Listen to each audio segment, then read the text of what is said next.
जय हिंद दोस्तों, मैं अनिल यादव पर यूट्यूब चैनल कृष्णा क्लासेस पे आपका स्वागत करता हूं। दोस्तों, आज हम आपके बीच लेकर आए हैं मैथ का अगला पार्ट, जिसमें आज हम रेलगाड़ी से संबंधित प्रश्न देखने वाले हैं। दोस्तों, अगर आपको हमारा वीडियो पसंद आ रहा हो तो इसे लाइक कीजिए, अपने दोस्तों के साथ शेयर कीजिए।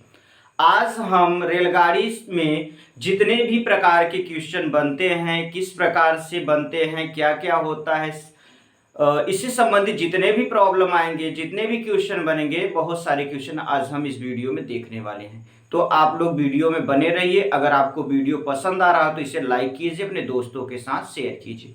चलिए, सबसे पहले समझते हैं रेलगाड़ी। तो सेम वही प्रोसेस लगता है, अप्लाई होता है जो प्रोसेस होता है हमारा समय दूरी चाल में। समय दूरी चाल और रेलगाड़ी लगभग वही होता है, बस इसमें ट्रेन से संबंधित प्रश्न पूछे जाते हैं, बाकी सारी चीजें वही होती हैं। तो इस उसमें अगर हम देखें तो उसमें एक फार्मूला हमने दे रखा है, आपको बता भी रखा है हमने कि दूरी बराबर क्या होता है। तो दूरी बराबर होता है चाल गुणे समय। चाल गुणे समय। और दूसरा फार्मूला होता है, अगर हम चाल की बात करें, चाल कैसे निकालेंगे, तो चाल बराबर हो जाएगा दूरी बट्टे समय। और तीसरा, अगर समय निकालना होगा तो समय बराबर हो जाएगा दूरी बट्टे चाल। ये सभी लगभग फार्मूला हम आपको समय दूरी चाल से संबंधित प्रश्न में हम सब इसके बारे में बात कर चुके हैं। आज हम इससे और आगे बढ़ते हैं और रेलगाड़ी से संबंधित प्रश्न देखते हैं। रेलगाड़ी से संबंधित प्रश्न को देखने से पहले, समझने के लिए, मतलब सॉल्व करने से पहले हमें कुछ कॉन्सेप्ट को अप्लाई करना होगा। जैसे देखिए उसमें होता क्या है। जैसे पहला हो सकता है कि अगर ट्रेन सापेक्ष चाल होता है, एक विपरीत चाल होता है, यानी दो तरीके से आप दे सकते हैं चाल, या फिर एक ही दिशा में समान दिशा में हो सकता है। पहला समान दिशा में और दूसरा क्या हो सकता है, विपरीत दिशा में। क्या हो सकता है, विपरीत दिशा में। समान दिशा और विपरीत दिशा। समान दिशा का मतलब जब जिस दिशा में कोई व्यक्ति या कोई दूसरी ट्रेन या फिर कोई दूसरी कार जा रही हो, तो उसी दिशा में अगर पहली कार जिस दिशा में जा रही हो, उसी दिशा में दूसरी भी वस्तु जा रही हो, तो उसे क्या बोला जाता है, कह सकते हैं सापेक्ष या समान दिशा। और जबकि विपरीत दिशा का मतलब एक व्यक्ति इधर से जा रहा हो, दूसरा व्यक्ति उधर से आ रहा हो, कह सकते हैं दोनों व्यक्ति एक दूसरे के आमने सामने आ रहे हो, तो उसे क्या कहा जाता है कि ये विपरीत दिशा में चल रहे हैं। अब विपरीत दिशा से संबंधित, अब इसमें होता क्या है, अगर समान दिशा दिया गया हो तो हम क्या करते हैं, चाल जो होता है, चाल हमेशा अंतर निकाल लेते हैं। चाल का क्या निकालते हैं, अंतर। अगर समान दिशा दिया गया हो तो चाल का क्या निकाल लेते हैं, अंतर। और वहीं अगर विपरीत दिशा दिया गया हो तो चाल का क्या क्या करते हैं, योग कर लेते हैं। अगर समान दिशा दिया गया हो तो चाल का अंतर निकालते हैं, जबकि विपरीत दिशा दिया गया हो तो चाल का योग करते हैं। चलिए दोस्तों, इसके आगे समझते हैं।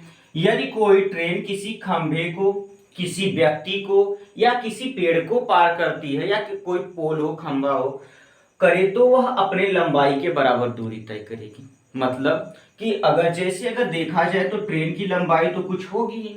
मान लीजिए इतनी ट्रेन की लंबाई है, ये हमारी ट्रेन की लंबाई हो गई। अगर देखा जाए तो एक खंभा या पेड़ केवल इतना हो जाएगा। अगर यह ट्रेन इस खंभे से होकर गुजरेगी तो इसके मुकाबले में, ट्रेन की लंबाई के मुकाबले में खंभे की लंबाई या चौड़ाई कितना होगा, नगड़ ही होगा ना। क्योंकि यदि कोई खड़ा हुआ तो अगर देखा जाए इसके मुकाबले में इसका मान क्या हो जाएगा, नगड़ हो जाएगा। इसीलिए हम केवल ट्रेन की लंबाई को लेंगे, खंभे की लंबाई को छोड़ देंगे।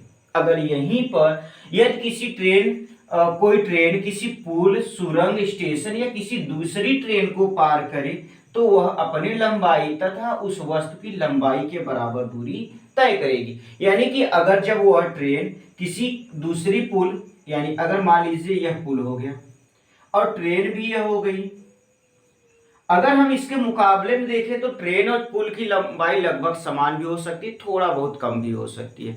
या फिर स्टेशन भी देखें जहां पर ट्रेन खड़ी होती है, वहां पर भी अगर देखा जाए उसके मुकाबले में लगभग होता है। या फिर कोई सुरंग हो या फिर दूसरी ट्रेन हो, तो इस कंडीशन में इसमें क्या किया जाता है, केवल इसकी लंबाई को लिया जाता है, ट्रेन की लंबाई को, और इस कंडीशन में ट्रेन की लंबाई और प्लस कर लिया जाता है। चाहे वह सुरंग हो तो सुरंग की लंबाई को ऐड कर लिया जाता है, अगर वह पुल हो तो पुल की लंबाई को ऐड कर लिया जाता है, अगर स्टेशन हो तो स्टेशन की लंबाई को ऐड कर लिया जाता है, या दूसरी ट्रेन हो तो दूसरी ट्रेन की लंबाई को जोड़ लिया जाता है, ऐड कर लिया जाता है। चलिए दोस्तों, इसके आगे देखते हैं। हमें फार्मूला पता है, चाल बराबर क्या होता है, चाल बराबर होता है दूरी बटे समय। चाल बराबर दूरी बटे समय, यही फार्मूला अप्लाई होता है। आज हम आपको इस वीडियो के माध्यम से एक ऐसा फार्मूला देने वाले हैं जिसके माध्यम से आप रेलगाड़ी से संबंधित लगभग 80% क्वेश्चन इजीली सॉल्व कर पाएंगे। तो चलिए हम वह फार्मूला लिखते हैं। यही फार्मूला है, हम लिख सकते हैं कुल दूरी बटे कुल समय, कुल दूरी बटे कुल समय गुणे 18/5 बराबर चाल, और भी चाल किसमें, किमी प्रति घंटा। यह एक ऐसा फार्मूला है जिससे आप आसानी से लगभग 80% रेलगाड़ी से संबंधित क्वेश्चन सॉल्व कर पाएंगे। कुल दूरी बटे कुल समय 18/5 बराबर चाल, वो भी चाल किसमें, किमी प्रति घंटा में। जो हमारा दूरी होगा वह किसमें होगा, मीटर में, जो समय होगा वह सेकंड में होगा। बस इतना हमें ध्यान रखना होगा। अगर कई जगह ऐसा दे दिया हो कि अगर हमें यहाँ पर चाल मीटर पर सेकंड में दिया गया हो और दूरी मीटर में और समय सेकंड में दिया गया, तो वहां पर हम 18/5 का गुणा नहीं कराते। तो उस कंडीशन में हम लिख सकते हैं कुल दूरी बटे कुल समय, कुल दूरी बटे कुल समय बराबर चाल, अब मीटर प्रति सेकंड में। बस अब इसके अलावा आपको किसी भी फार्मूले की जरूरत नहीं पड़ेगी, आप आसानी से कोई भी क्वेश्चन सॉल्व कर पाएंगे। चलिए दोस्तों, हम पहला क्वेश्चन देखने वाले हैं। दिया है एक 250 मीटर लंबी ट्रेन एक खंभे को 10 सेकंड में पार करती है, तो ट्रेन की चाल ज्ञात कीजिए। चाल दिया है 25 मीटर पर सेकंड, 20 मीटर पर सेकंड, 22 मीटर पर सेकंड, तय नहीं कर सकते। ऑप्शन दे रखा है, ऑप्शन नंबर डी। अब इस प्रकार के क्वेश्चन को देखने के बाद हमारे दिमाग में क्या आएगा, अभी हमने एक फार्मूला बताया कि कुल दूरी बटे कुल समय। अगर हम यहां पर देखें, जब हमने बताया चाल किस में होना चाहिए, अगर चाल मीटर प्रति सेकंड में है तो हम यहां पर 18/5 का गुणा नहीं कराएंगे। अगर यहां पर चाल हमारा किलोमीटर प्रति घंटा में है तो यहां पर हम 18/5 का गुणा करा देंगे। अगर अभी हमने आपको इसके पहले बताया कि यदि कोई ट्रेन किसी खंभे को पार करती है तो कितना दूरी तय करेगी, अपनी लंबाई के बराबर दूरी तय करेगी, और ट्रेन की लंबाई कितना दे रखा है, 250, यानी कुल दूरी आ गया 250, और समय कितना लग रहा है, 10 सेकेंड, 10 और बराबर स्पीड, क्योंकि हमारी चाल यही पूछ रहा है 0 से 0, यानी स्पीड कितना आ गया, स्पीड आ गया 25 मीटर प्रति सेकेंड, जो कि ऑप्शन नंबर ए हमारा क्या हो जाएगा, सही उत्तर होगा। चलिए दोस्तों, अगला क्वेश्चन देखते हैं। अगला क्वेश्चन दिया है एक टेलीफोन के खंभे को एक 270 मीटर लंबी ट्रेन 18 सेकंड में पार कर जाती है, तो ट्रेन की चाल क्या है। ऑप्शन दे रखा है 35 किलोमीटर प्रति घंटा, 40 किलोमीटर प्रति घंटा, 45 किलोमीटर प्रति घंटा और 54 किलोमीटर प्रति घंटा। अभी हमने इसके पहले वाले क्वेश्चन में देखा कि उसमें कह रहा था कि एक खंभे को कोई ट्रेन पार कर रही थी 10 सेकंड में 250 मीटर खंभे को, तो उसका चार्ज। लेकिन उस वाले कंडीशन में दे रखा था, जो हमारा स्पीड था वो किस में था, मीटर पर सेकंड में, और इस बार हमारा स्पीड किस में दे रखा है, किलोमीटर प्रति घंटा में। तो हमने आपको एक फार्मूला अभी बताया कि कुल दूरी बटे कुल समय गुणे 18/5। ये हम क्यों कर रहे हैं, क्योंकि यह हमारा किस में चाल दे रखा है, किलोमीटर प्रति घंटा में बराबर स्पीड, यानी चाल, वो भी किस में, किमी प्रति घंटा। अगर हम कुल दूरी की बात करें तो एक टेलीफोन के खंभे को जब पार करेगी तो ट्रेन अपने लंबाई के बराबर दूरी तय करेगी, और ट्रेन की लंबाई कितना दे रखा है, 270 मीटर। तो 270, और समय कितना लग रहा है, 18 सेकेंड अगुरे 18/5 और बराबर स्पीड। ठीक है, 18 से ये कैंसिल आउट, 5 से काटेंगे तो 5 × 5 = 25 और 5 × 4 = 20, यानी स्पीड हमारा कितना आ गया, स्पीड आ गया 54 किमी प्रति घंटा। ऑप्शन नंबर डी हमारा क्या हो जाएगा, सही उत्तर होगा। चलिए दोस्तों, अगला क्वेश्चन देखते हैं। दिया है 150 मीटर लंबी एक रेलगाड़ी 500 मीटर लंबे पुल को पार करने में 30 सेकंड का समय लेती है। 370 मीटर लंबे प्लेटफार्म को पार करने में वह रेलगाड़ी कितना समय लेगी। ऑप्शन दिया है 36 सेकंड, 30 सेकंड, 24 सेकंड और 18 सेकंड। हम इसको आज दो विधियों से देखने वाले हैं। पहला टाइप समझ लीजिए। पहला अभी हमने बताया कि चाल बराबर, यानी कुल दूरी बटे कुल समय बराबर चाल, और भी चाल किसमें, मीटर प्रति सेकंड में। कुल दूरी बटे कुल समय बराबर चाल मीटर प्रति सेकंड में, क्योंकि अगर हमें ज्ञात करना होगा, पहला ट्रेन की लंबाई दे रखा है, पुल की लंबाई दे रखा है, समय दे रखा है, तो हम पहले चाल निकालेंगे, और दूसरे वाले में केवल प्लेटफॉर्म की लंबाई, और यहां से हम ट्रेन की लंबाई ले लेंगे। तो हमसे समय पूछ रहा है, लेकिन उसके लिए हमें चाहिए चाल, स्पीड। अगर स्पीड की बात करें तो यहां से हम निकाल सकते हैं, कुल दूरी हो जाएगा, क्योंकि अभी हमने आपको बताया कि जब कोई ट्रेन किसी पुल या किसी सुरंग या किसी दूसरे प्लेटफॉर्म या फिर दूसरी ट्रेन को पार करती है, तो क्या होगा, उसमें दोनों का दूरी जुड़ जाएगा, यानी दोनों की लंबाई क्या होगी, जुड़ जाएगी, तो वही उसकी दूरी हो जाएगी। तो कुल दूरी हो जाएगा 150 मीटर ट्रेन की लंबाई और प्लस 500 मीटर पुल की लंबाई, यानी 150 प्लस 500 बटे कुल समय कितना लग रहा है, पूरा पार करने में 30 सेकंड का, यानी बटे 30 और बराबर स्पीड। अगर इसको जोड़ेंगे तो 650 बटे 30 और बराबर स्पीड। 0 से 0, 3 से काटेंगे 3, 65/3 ही लिख दीजिए क्योंकि कटेगा नहीं। तो इसको हम क्या लिख सकते हैं, स्पीड बराबर हो जाएगा 65/3 मीटर प्रति सेकंड। यह हो गया। अब हमें दूसरा समय ज्ञात करना होगा, तो दूसरा समय मतलब हमें वही अप्लाई करना होगा।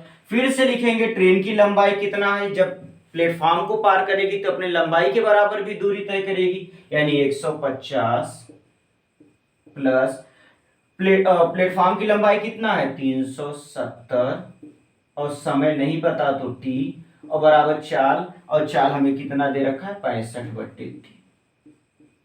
अगर हम इसको जोड़ेंगे 0, 7, 5, 12, 3, 1, 4 और 1, 5, 62, 620/t और बराबर 65/3। अगर हम इसको काटेंगे तो क्या हो जाएगा, 65 कम 65 और 65 8, क्योंकि 8 × 40, 8 × 6 = 48, 62, सही है। 65 8, 8 बार जाएगा, t बराबर हो जाएगा 8 × 24 सेकेंड, यानी 24 सेकेंड में वह प्लेटफॉर्म को पार कर जाएगी। ऑप्शन नंबर सी हमारा क्या हो जाएगा, सही उत्तर होगा। चलिए दोस्तों, इसी क्वेश्चन को हम एक और माध्यम से देखने वाले, एक और तरीके से देखने वाले हैं, क्वेश्चन दे रखा है वही।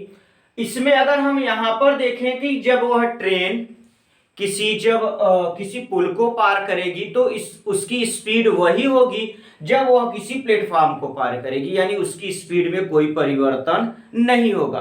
अगर स्पीड में परिवर्तन नहीं होगा यानी S1 और S2 क्या हो जाएंगे, बराबर, दोनों की चाल बराबर हो जाएगी। अगर चाल बराबर हो जाएगी तो हम लिख सकते हैं दूरी बटे समय।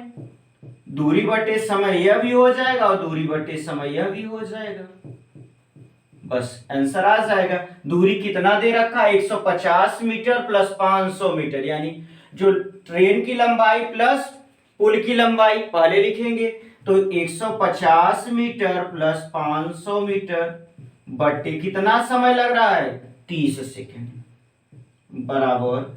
अच्छा, दूसरी दूरी कितना हो जाएगा, ट्रेन की लंबाई प्लस प्लेटफॉर्म की लंबाई यानी 150 प्लस 370 और बट्टे इसको पार करने में वो कितना समय लग रहा है वही तो पूछ रहा है, टी। अगर हम जोड़ेंगे तो कितना हो जाएगा, 5 1 650 और बट्टे 30 और बराबर हो जाएगा, इसको जोड़ेंगे तो 0 7 5 12 और 3 और 1 4, 3 और 1 4 1 5 52 हो जाएगा। ठीक है, अगर हम यहां पर देखें तो कितना हो जाएगा, 0 से 0 कैंसिल आउट हो गया। अगर 65 से काटेंगे तो 65 अट्ठे 500, यहाँ पर बटे टी हो जाएगा, 65 अट्ठे 520 हो जाएगा। तिरे गुणा करा दीजिए, टी बराबर 8 त्रिके 24 सेकेंड आ जाएगा, यानी ऑप्शन नंबर सी हमारा क्या हो जाएगा, सही उत्तर होगा। चलिए दोस्तों अगला क्वेश्चन देखते हैं। क्वेश्चन दिया है एक रेलगाड़ी एक खंभे को 15 सेकंड में तथा 100 मीटर लंबे प्लेटफॉर्म को 25 सेकंड में पार कर जाती है, ट्रेन की लंबाई ज्ञात कीजिए। इसमें ऑप्शन दे रखा है 200 मीटर, 150 मीटर और 100 मीटर, अंतिम में दिया है नन ऑफ दिस, यानी इनमें से कोई नहीं। चलिए, कह रहा है एक रेलगाड़ी एक खंभे को, अगर वह ट्रेन किसी खंभे को पार करेगी तो अपने लंबाई के बराबर दूरी तय करेगी, और वहीं पर अगर वह ट्रेन किसी प्लेटफॉर्म को पार करेगी तो वह किसके बराबर दूरी तय करेगी, अपनी लंबाई प्लस ट्रेन की लंबाई के बराबर दूरी तय करेगी। अभी हमने आपको बताया अगर वह किसी खंभे को पार करेगी या किसी प्लेटफॉर्म को पार करेगी, दोनों कंडीशन में उसकी चाल क्या होगी, समान हो जाएगी। यानी हम लिख सकते हैं, पहले मान लीजिए, माना ट्रेन की लंबाई बराबर यक्स, ट्रेन की लंबाई बराबर यक्स, यक्स मीटर, ट्रेन की लंबाई बराबर यक्स मीटर। अगर यहां पर देखा जाए जब ट्रेन खंभे को पार करेगी तब पर भी उसकी चाल वही होगी जो वह एक प्लेटफॉर्म को पार करेगी, तो दोनों कंडीशन में चाल बराबर होगा, यानी S1 बराबर S2। अगर वह ट्रेन को पार करेगी और ट्रेन जब खंभे को पार करेगी तो अपने बराबर दूरी तय करेगी, यानी यक्स बट्टे कितने समय में, 15 सेकेंड में, यक्स बट्टे 15 बराबर। जब वह किसी प्लेटफॉर्म को पार करेगी तो अपनी लंबाई प्लस प्लेटफॉर्म की लंबाई दोनों को जोड़ लिया जाएगा, यानी यक्स प्लस प्लेटफॉर्म की लंबाई कितना दिया है, 100। अब यह कितना समय लग रहा है इसमें, 25 सेकेंड का, 25। अगर काटेंगे तो 5 दिया 15, 5 25 25, तिरिया गुणा कराइए तो 5x बराबर 3x प्लस 300। अगर 5 इधर लेके आएंगे तो 5x में से 3x घटाएंगे तो कितना बचेगा, 2x बराबर 300।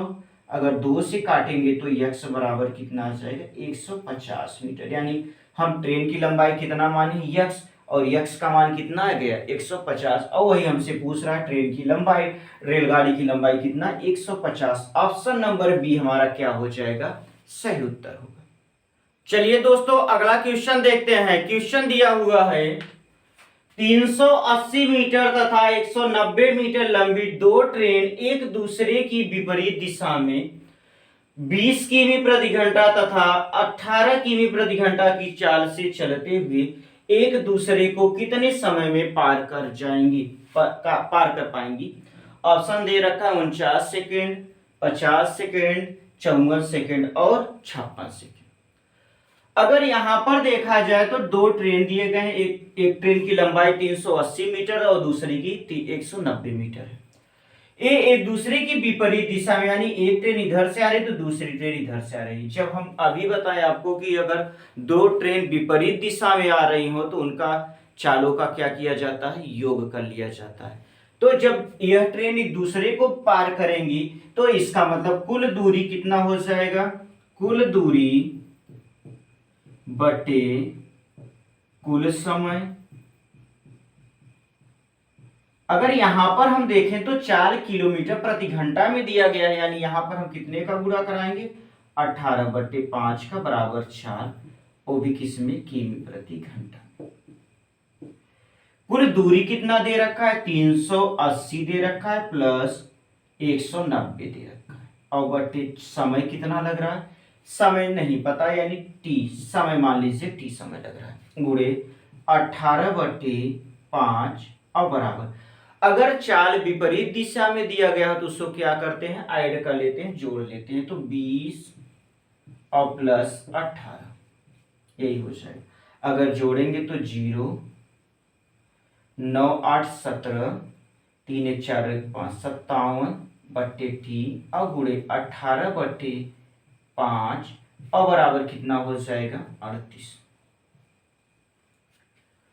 19 से काटेंगे तो 19 दूना 38, 19 त्रिक 57 यानी 30 आ गया। अगर 2 से काटेंगे तो 15 और 5 तिहाई 15, टी का गुणा करा दीजिए यानी टी बराबर आ जाएगा 18 त्रिका 54 सेकेंड। यानी वे दोनों ट्रेन एक दूसरे को कितने समय में पार करेंगी, 54 सेकेंड। यानी ऑप्शन नंबर सी हमारा क्या हो जाएगा, सही उत्तर होगा।